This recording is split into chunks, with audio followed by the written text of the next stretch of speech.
ನಮಸ್ಕಾರರೆಲ್ಲರೂ ಕದಲೂರಿನ ಗ್ರಾಮ ದೇವತೆ ಪೆಳದಮ್ಮನಿಗೆ ಒಳ್ಳೆಯ ಅಲಂಕಾರ ಮಾಡಿದ್ದಾರೆ. ಮೊದಲು ಕದಲೂರಿನ ಗ್ರಾಮ ದೇವತೆಯ ದರ್ಶನ ಪಡೆದು ನಂತರ ನಿಮ್ಮ ಕೆಲಸ ಕಾರ್ಯಗಳನ್ನು ಆರಂಭಿಸಿ ಒಳ್ಳೆಯದಾಗಲಿ. ಇವತ್ತು ಆಷಾಢ ಶುಕ್ರವಾರ, ಮೊದಲನೇ ಶುಕ್ರವಾರ. ಎಲ್ಲ ದೇವತೆಗಳಿಗೂ ಅದ್ದೂರಿಯಾಗಿ ಅಲಂಕಾರ ಮಾಡಿ ಪೂಜೆ ಮಾಡ್ತಾರೆ. ಅದರಲ್ಲೆಲ್ಲ ಮೊದಲಿಗೆ ನಮ್ಮ ಗ್ರಾಮ ದೇವತೆ, ನಮ್ಮ ಮನೆ ದೇವರು ಚಿಚ್ಚಂಗಿರಿ ಭೈರವೇಶ್ವರ ಗಂಡಿಯವರು, ಪಟ್ಲದಮ್ಮ ಹೆಂಡೇವರು ನೋಡಿ ಒಳ್ಳೆ ಅಲಂಕಾರ ಮಾಡಿದ್ದಾರೆ. ಯಾವ ಹಬ್ಬದಲ್ಲೂ ಮಾಡಿರಲಿಲ್ಲ ಆ ಥರ ಅಲಂಕಾರನ. ನೀವು ಎಲ್ಲೋ ಬೇರೆ ಕಡೆ ದೇವಸ್ಥಾನ ಹೋಗಿ ಆ ದೇವ್ರನ್ನ ಬೆಳೆಸೋದನ್ನ ಕಮ್ಮಿ ಮಾಡಿ ನಿಮ್ಮ ಗ್ರಾಮದಲ್ಲಿ ಇರೋ ದೇವಸ್ಥಾನನ ಬೆಳೆಸಿ. ನಾವು ನೋಡಿ ನಾವೆಲ್ಲ ಫ್ಯಾಮಿಲಿ ಸಮೇತ ಬಂದಿದ್ದೀವಿ ಬೆಂಗಳೂರಿಂದ. ನಮ್ಮ ದೇವ್ರಿಗೆ ನಾವು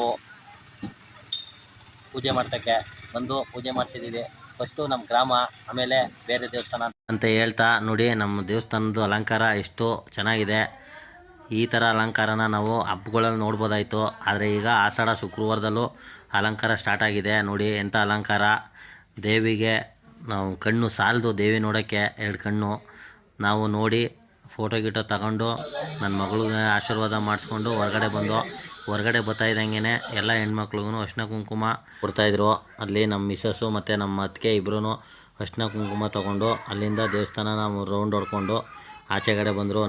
ನಾವು ಬೆಂಗಳೂರಿಂದ ಫ್ಯಾಮಿಲಿ ಸಮೇತ ಹೋಗಿ ನಮ್ಮ ದೇವಿಗೆ ನಮಸ್ಕಾರ ಮಾಡಿ ಪೂಜೆ ಮಾಡಿ ಅಲ್ಲೇ ಪ್ರಸಾದ ವಿನಿಯೋಗನೂ ಮಾಡಿಸಿದ್ರು. ನೋಡಿ ನಮ್ಮ ಯುವಕರು, ನಮ್ಮ ಊರಿನ ಹಿರಿಕರು, ಹುಡುಗರು ಎಲ್ಲ ಪ್ರತಿಯೊಬ್ಬರೂ ಏನೇ ಕಾರ್ಯ ಮಾಡಿದ್ರೂ ಚೆನ್ನಾಗಿ ಸಪೋರ್ಟ್ ಮಾಡ್ತಾರೆ. ಇದರಲ್ಲಿ ನಮಗೆ ಭಾರಿ ಖುಷಿ ಐತೆ.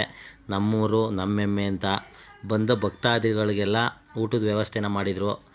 ಎಲ್ಲ ಬಂದು ಊಟ ಮಾಡಿಕೊಂಡು ದೇವಿ ಕೃಪೆಗೆ ಪಾತ್ರರಾದರು. ನಿಮಗೆಲ್ಲ ಹೇಳೋದಿಷ್ಟೇ, ಯಾರು ನಮ್ಮೂರಿಂದ ಹೊರಗಡೆ ಇದ್ದೀರಾ ಎಲ್ಲರೂ ಬಂದು ದೇವಿ ದರ್ಶನ ಮಾಡಿ ಪ್ರಸಾದ ತಗೊಳ್ಳಿ ಅಂತ ಹೇಳ್ತಾ ಸಿಗುವ ಮತ್ತೆ.